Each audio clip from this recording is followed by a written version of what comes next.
साथियों, हमारे बीच कांग्रेस की युवा महिला शक्ति दीपिका देसीवाल जी, महिला जो एमसीडी वार्ड नंबर 58 से हैं और कांग्रेस का नेतृत्व कर रही हैं। कांग्रेस की विचारधारा को जनता तक ले जाने का प्रयास कर रही हैं। और हमारे साथ अजय बिरमानी जी भी हैं, जो कि सरस्वती वार्ड और रानीबाग वार्ड से मेरे ख्याल से इकलौते ऐसे वार्ड अध्यक्ष रहे हैं जिनने उन्होंने दोनों पार्ट से जितवाए हैं। साथ में सुरेंद्र तनेजा जी हैं। दीपिका जी, कैसा महसूस हो रहा है आपको अभी जनता के बीच जाकर, जनता की समस्याएं सुन के, उनके सामने जो चुनौतियां हैं उसका कैसे सामना करोगे, कैसे समाधान करोगे 4 दिसंबर के बाद? सबको मेरा मतलब सब लोग इतनी ब्लेसिंग्स दे रहे, इतना प्यार दे रहे हैं, कोई पार्टी या ये सब नहीं देख रहे हैं। पहली बार ऐसा मतलब एरिया में हुआ है कि सब ये कास्ट, क्रीड, पार्टी शार्टी सब भूलकर सिर्फ अपना कैंडिडेट देख रहे हैं। तो इस चीज़ से मुझे बहुत खुशी हो रही है। और पर साथ ही साथ दुख हो रहा है इस बात पर कि कैपिटल है दिल्ली, उसके बावजूद भी मैंने झुग्गियों में देखा इतना गंद था कि 2 बुजुर्ग जो दादियाँ थी 90 प्लस थी, वो सिर्फ इतनी छोटी सी उनकी बात थी कि भाई हम घर से बाहर तक नहीं आ पा रहे, मतलब कि डर लगता है कि हम कभी इसमें गिर ना जाए, इतना कीचड़ ही कीचड़ और मच्छर ही मच्छर।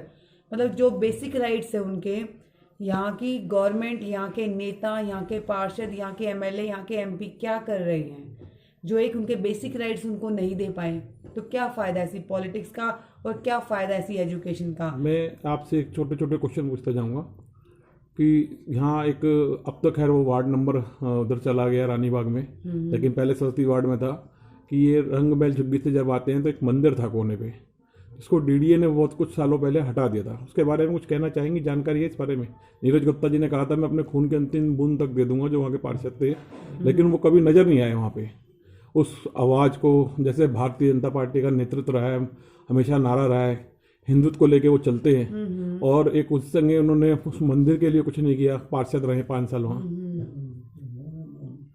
देखिए, उन्होंने जो वादे किए उन्होंने पूरे नहीं किया। अब मैं जो वादे करूंगी वो मैं पूरे करती हूँ। मैंने अपनी लाइफ में हमेशा स्टैंड लिया है, जो कहा है वो किया है, और कई चीज़ें की हैं जो बगैर कहे की हैं। तो मैं ना उन लोगों से ना कंपेयर समझती, ना वो, मतलब जो चीज़ मैंने बोली है वो मैं करूँगी। तो पुराने क्या हुआ, उससे पहले क्या हुआ, मुझे उससे नहीं, मुझे क्या करना है, मुझे उस बात से मतलब है।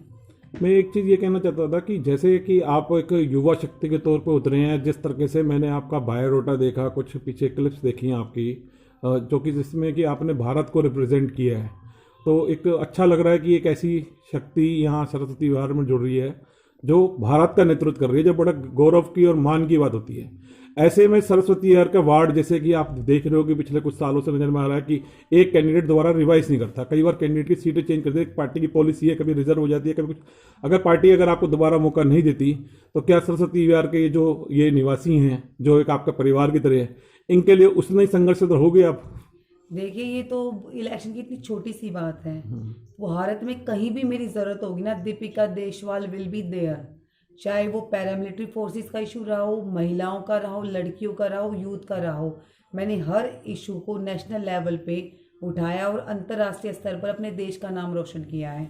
तो मैं ये नहीं समझती कि वो मेरा एरिया या मुझे टिकट या फिर इलेक्शन या उसके बाद पूरे भारत में जहाँ मुझे मौका मिलेगा मैं हमेशा काम करूँगी। आप उस मंच के ऊपर भी कभी आएंगी जहाँ पे महिला शक्ति की बात होगी, जनता के अधिकारों की बात होगी, राजनीतिक विद्वेष भूल के, राजनीतिक विवाद छोड़ के, राजनीतिक सीमाएं तोड़ के, जैसे कि अगर आम आदमी पार्टी है, भारतीय जनता पार्टी है, कांग्रेस पार्टी है, अगर कोई मंच ऐसा मिलता है तो उसके ऊपर आप अपना पक्ष जरूर रखेंगी, लड़ाई लड़ेंगी अपनी जनता के क्षेत्र के अधिकारों के लिए? देखिए, मैं हमेशा लड़ूंगी, चाहे कोई वो बीजेपी से टकराना हो, चाहे अपनों से टकराना हो या आम आदमी से। जब लॉकडाउन हुआ था तो आम आदमी वाले भी मुझसे अप्रोच कर रहे थे, बीजेपी वाले भी। तो मेरे लिए वो सिटीजन थे हमारे देश के। मैंने सब लोगों के लिए दवाइयाँ अवेलेबल करवाई, क्योंकि दिल्ली में दवाइयों के लिए त्राही त्राही हो रही थी। तब मैंने कैप्टन साहब से रिक्वेस्ट करके स्पेशली पंजाब से प्रोटोकॉल के थ्रू यहाँ पे दवाइयाँ मंगवाई, इंजेक्शन मंगवाए और लोगों को खुद दिलवाई।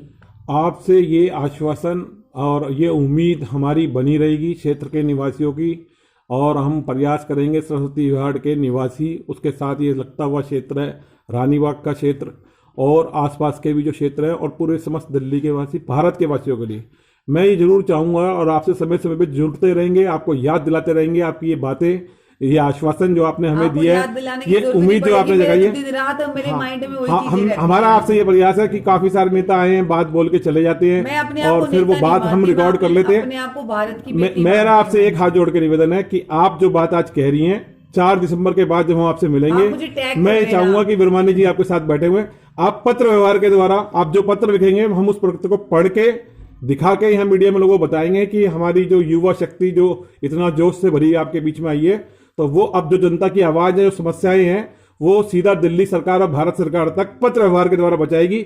ऐसी उम्मीद और कामना और साथ में आशीर्वाद भी मैं आपको देना चाहूंगा कि हमारे सारे श्रोताओं की तरफ से कि आप जिस उम्मीद के साथ यहाँ अब सरस्वती विहार के अंदर रहे, मेरे को लगता है कि उस उम्मीद से अच्छे परिणाम आपको मिले और जनता का आशीर्वाद भी आपको मिले, ऐसी मैं कामना करता हूं। और यही उम्मीद आपसे भी प्रयास करूंगा कि पत्र व्यवहार के द्वारा जब 5 दिसंबर को हम आपसे मिलें तो एक पत्र जरूर आपके पास होगा और समस्याएं हम बताएंगे, अगर आपके पास जानकारी भी नहीं होंगी उसका समाधान के लिए आपको पत्र लिखना है भारत सरकार और दिल्ली सरकार तक। इसी यही हमारा आपसे उम्मीद है और यही हमारा आपसे एक जब एक युवा लड़की जो आपके बीच में आई हुई है, जिसको एक पार्टी ने अपनी तरफ से उतारा है, ये इन्होंने टिकट नहीं मांगी, पार्टी ने इनको दिया है, पार्टी ने इनकी छवि को देख के दिया है, इनके कार्यों को देख के दिया है, इनके जो कार्य हैं एरिया में जो इन्होंने कार्य किए हैं, देश में जो इन्होंने देश का जो मान बढ़ाया, गौरव बढ़ाया।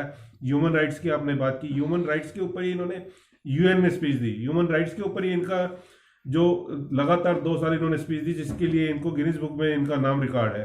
तो आज जब ह्यूमन राइट्स के ऊपर इनको यूएन से इनको प्रशंसा पत्र मिला और उसके बाद भारत के राष्ट्रपति ने इनको बुला करके इनको सम्मान दिया, इससे बड़ी और गौरव की बात क्या हो सकती है कि कोई मंच कैसा हो। यहाँ कोई पार्टी नहीं है, कोई हम पार्टी नहीं देख रहे, हम एक कैंडिडेट को देख रहे हैं, जो कैंडिडेट साफ सुथरी छवि वाला, एक ईमानदार कैंडिडेट, जो एक ऐसी पोस्ट छोड़ के जो सरकारी नौकरी से रिजाइन दे करके अपनी आज जितना इसमें हम कुछ नहीं करते, उसमें जो मान सम्मान और जो मिला हुआ था उसको छोड़ करके यहाँ हमारे बीच में एक वर्कर के रूप में काम करने आई है।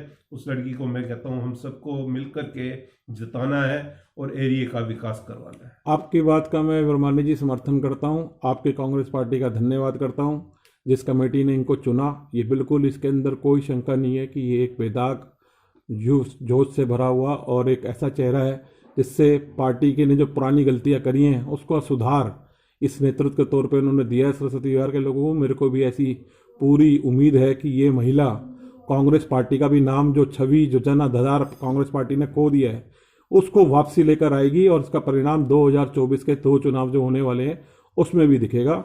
मैं ऐसा पूरा मानता हूं कि पार्टी ने अपनी गलतियों को सुधारा है जो पुराने टाइम पे हुई है, जो नेतृत्व के अंदर कमी रही है। अच्छी उम्मीद है और मैं ये पूरा, मेरे को भी विश्वास है कि कम से कम सरस्वती विहार के अंदर कांग्रेस का जन आधार जो एक खो चुका था वो जरूर लौटेगा। और इनके प्रभाव से मुझे ये भी उम्मीद है कि रानीबाग क्षेत्र के अंदर भी हम प्रयास कर रहे हैं कि कुछ और भी पार्टियों के लोग हमारे साथ जुड़े हुए हैं, हम उन लोगों के साथ भी इनको जोड़ने का प्रयास करेंगे। हमारा ये प्रयास है कि सबसे पहले कोई भी नेता अगर आता है अपनी विचारधारा के साथ, उसका मेन लक्ष्य यही होता है पार्टी का भी कि वो जनता के अधिकारों की आवाज सरकार तक पहुंचाए, पार्टी के नेतृत्व तक पहुंचाए। मैं ये प्रयास करूंगा सरस्वती विहार के साथ रानीबाग की जनता की भी आवाज, क्योंकि दोनों साथ साथ हैं, आधे परिवार उधर रहते हैं, आधे परिवार इधर रहते हैं। मैं दीपिका जी आपसे ये जरूर निवेदन करूंगा कि 4 दिसंबर के बाद 5 दिसंबर को बात करें, क्योंकि बिरबानी जी भी आपके साथ हैं। आप हमेशा दोनों वार्ड के साथ जोड़ी रहना। मैं ये जरूर प्रयास करूंगा कि आने वाले 2024 का नेतृत्व भी पार्टी आपको आपका ये कार्य देख के देगी। मेरी ऐसी पूरी विश्वास और उम्मीद है। मैं फिर आपसे ये कह रहा हूं कि रानीबाग की जनता का भी ध्यान आपको रखना है। इसी के साथ मैं आज की शब्दावली को विराम देता हूं और एक अच्छा ये आज आपसे इंट्रोडक्शन रहा हमारा और हमारे श्रोताओं को और रानीबाग की जनता को भी काफ़ी उम्मीद है आपसे, और फिर 5 दिसंबर को आपसे जरूर पुनः जोड़ेंगे। इसी साथ आपका सबका बहुत बहुत धन्यवाद। Thank you.